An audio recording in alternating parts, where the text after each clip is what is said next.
Hindi natin sila masisisi kung sila'y bulag at bingi sa ginagawa ng Pangulo dahil siguro wala sila sa bansa.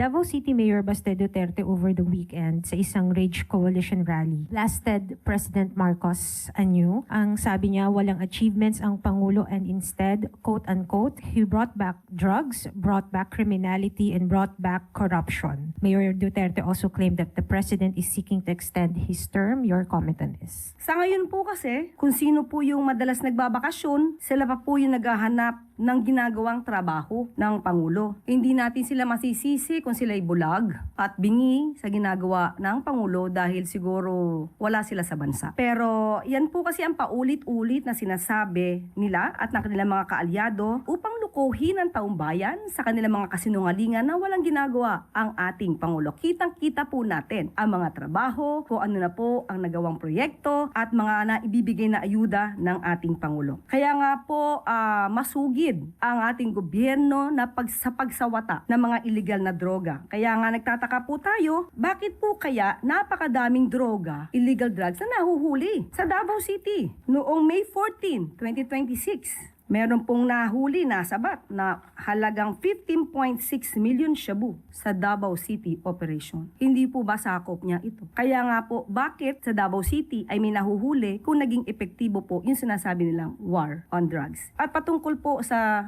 hindi nasawata ang korupsyon, patuloy po ang administrasyon na ito para panagutin ang dapat na managot. Ang isa po na umami na korap at nagnakaw sa pondo ng bayan ay nasa dahig na po.